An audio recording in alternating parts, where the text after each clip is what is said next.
देखा गया है कि घर से बाहर आदमी अपनी वाज़िया कता मसनूई इखलाक की बदौलत अपनी पहचान एक बेहतरीन इंसान के तौर पर करवा लेता है, मगर घर में दाखिल होते ही बनावटी तहें खुलने लगती हैं और असल चेहरा नुमाया होने लगता है। आदमी की अच्छाई का फैसला उसके घरेलू जिंदगी की झलक ही कर सकती है और ये झलक ही सनद की हैसियत रखती है, क्योंकि बाहर तो मुनाफकत के चेहरों की बदौलत शराफत की सनद ली जा सकती है, मगर घर में मुनाफकत की कुली को देर तक कायम नहीं रखा जा सकता। आप सल्लल्लाहु अलैहि वसल्लम ने फरमाया, तुम में से बेहतर शख्स वो है जो अपने घर वालों के लिए सबसे अच्छा हो और मैं तुम सब में अपने घर वालों के लिए ज्यादा अच्छा हूँ। याद रहे, घर वालों से मुराद बीवी और बच्चे होते हैं। अगर इंसान बाहर खुश इखलाकी का लबादा ओढ़कर अपने आप को मुहज्जब इंसान की हैसियत से पेश करता है, मगर बीवी उसके बद इखलाक रवैये ही की शवाहिद होती है और बच्चे उससे सहम कर अपनी सरगर्मियां मुवक्कफ कर देते हैं, तो मुआज़रत के साथ ऐसा इंसान वाज़िया दार कहलवाने का हरगज मुस्तहिक नहीं। वो ये सब कुछ इसलिए करता है कि बीवी और बच्चे उसके इखलाको करदार के मुतारफ ना हो जाएं। हजरत हवैस रज़ी अल्लाह तआला अन्हु से रवायत है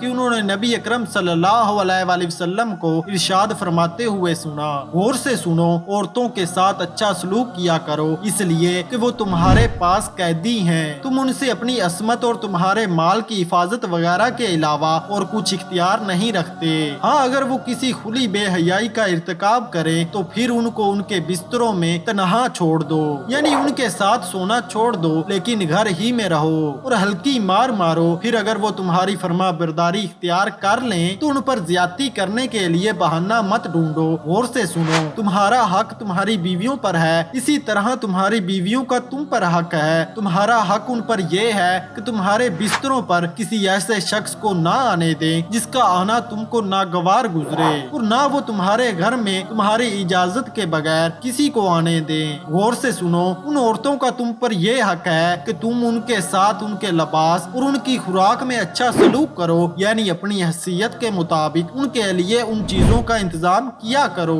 मिसाली शोहर कारोबारी मसाइल और जिम्मेदारियों के साथ घर में दाखिल होते वक्त भी नबवी मजाज पर अमल पैरा होता है, बल्कि इसी तरह जैसे कि उम्मुल मोमिनीन सैयदना आयशा सदीका रजी अल्लाह तआला अन्हा बयान फरमाती हैं कि आप सल्लल्लाहु अलैहि वसल्लम जब भी घर के अंदर तशरीफ लाते नहायत ही खुंदा पेशानी के साथ मुस्कुराते हुए दाखिल होते। मिसाली शोहर घर में अपनी मौजूदगी से अहले खाना को हिरासा नहीं किए रखता और ना ही अहकामात जारी करके इमरजेंसी या अफरा तफरी की सूरत हाल पैदा करके तस्कीन महसूस करता है, बल्कि नबवी तरीके के मुताबिक ये वक्त अहले खाना से ताल्लुक मजबूत करने तरबियत करने में सर्फ करता है। जहलियत को कुचल कर घरेलू कामों में अहले खाना का ताउन करता है और अपने जाती कामों का भार भी उन पर लादने से परहेज करता है, आसानी बांटना पसंद करता है। एक सहाबिया रजी अल्लाह तआला अन्हा ने उम्मुल मोमिनीन सैयदना आयशा सदीका रजी अल्लाह तआला अन्हा से दरियाफ्त फरमाया कि आप सल्लल्लाहु अलैहि वसल्लम जब घर पर तशरीफ फरमा होते तो उनकी मसरूफियत क्या होती थी। तो उम्मुल मोमिनीन सैयदना आयशा सदीका रजी अल्लाह तआला अन्हा ने बयान फरमाया कि आप सल्लल्लाहु अलैहि वसल्लम अपनी अज़वाजे मुतहरात रजी अल्लाह तआला अन्हुम के कामों में शरीक होते थे।